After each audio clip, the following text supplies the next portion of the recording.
আসসালামু আলাইকুম, কেমন আছেন সবাই? আশা করি ভালো আছেন। ঠান্ডা লেগে গলা একদম বসে গেছে, কেউ আবার ভেড়া ভেবে ভুল করবেন না। যাই হোক, আজকে একটা ডালের রেসিপি দেখাবো। খেতে ভীষণ মজা, অনেকেই জানেন, তারপরেও আমি আমার মতো করে তৈরি করে দেখাবো।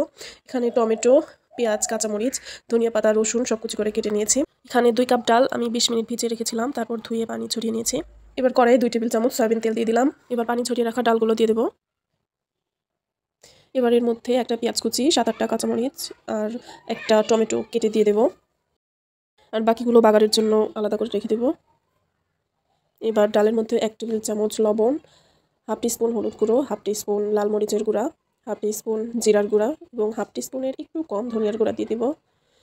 আর সবগুলো একসাথে মিশিয়ে নেব এবং মিডিয়াম টু লো ফ্লেমে 4 থেকে 5 মিনিট মতো ভেজে নেব। অনবরত নাড়তে হবে, তাছাড়া নিচে লেগে যাওয়ার সম্ভাবনা থাকে।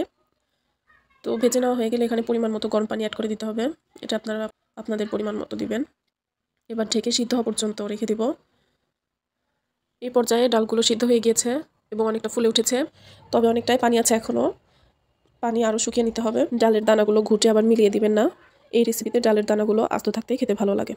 এবার ঢেকে পানি শুকানোর জন্য রেখে দেবো এবং পাশের চুলায় চলে যাব বাগারের জন্য। এই বিশ্ববিখ্যাত তাওয়া দেখে কেউ ভয় পাবেন না, দীর্ঘদিন অত্যাচারের ফলে বেচারার চেহারা নষ্ট হয়ে গেছে। যাই হোক, বাগারের জন্য এখানে 2 টেবিল চামচ করে সয়াবিন তেল এবং সরিষা তেল দিয়ে দিয়েছি। এবার এর মধ্যে কয়েকটা শুকনো মরিচ এবং কয়েকটা তেজপাতা ফোড়ন দিয়ে কিছুক্ষণ নেড়ে নেব। তারপর এর মধ্যে 1 মুঠ খানিক পেঁয়াজ কুচি, 7-8 কোয়া রসুন কুচি দিয়ে বেশ লাল লাল করে ভেজে নেব। কালার চলে আসলে এতে হাফ টেবিল চামচের মতো পাঁচফোড়ন দিয়ে দেবো। পাঁচফোড়ন ছাড়া ডালের স্বাদটা ঠিক আসে না বলে আমার মনে হয়। যাই হোক, আপনাদের ভালো না লাগলে দিবেন না। একটা টমেটো কেটে রেখেছিলাম, সেটা এর মধ্যে দিয়ে দিলাম এবং উপর থেকে কিছুটা লবণ ছিটিয়ে দেবো। এতে করে টমেটোটা বেশ মজে যাবে। এবার সবগুলো একসাথে নেড়ে মিশিয়ে নিব। 1 টেবিল চামচের মতো আদা রসুন বাটা দিয়ে দিলাম। আদা রসুন বাটার সাথে সবগুলো একসাথে একদম ভাজা ভাজা করে নেব, যেন আদা রসুন বাটার কাঁচা গন্ধটা চলে যায়। ভালোভাবে ভেজে নেওয়া হয়ে গেছে। এবার প্রথমে বাগারের মধ্যে ডাল দিব, তারপরে ডালের মধ্যে বাগার দিব। যাই হোক, বুঝতেই পেরেছেন কী দিয়ে কী করেছি।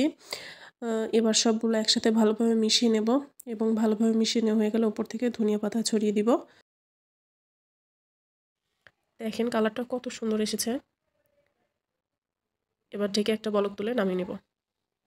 বলক চলে এসেছে, ব্যাস এবার চুলাটা অফ করে দেব। এবার আর কি, বসে পড়েন প্লেট নিয়ে। 1 প্লেট ভাত এই ডাল দিয়ে খেয়ে ওঠা যাবে। আমার তো দেখেই লোভ লাগছে, তাই রান্নাঘরে প্লেট নিয়ে বসে গেলাম। সাদা ভাত, সাথে ডাল। যদি কোনো ভর্তা থাকে তাহলে নিতে পারেন। আমি তো ডাল আর ডিম ভাজি নিয়েই বসে গেলাম। বিশ্বাস করেন অনেক মজার ছিল। আপনারা বাসায় ট্রাই করবেন। আমার জন্য সবাই দোয়া করবেন আর আপনারাও সবাই ভালো থাকবেন। বিদায় নিচ্ছি আজকে। আল্লাহ হাফেজ।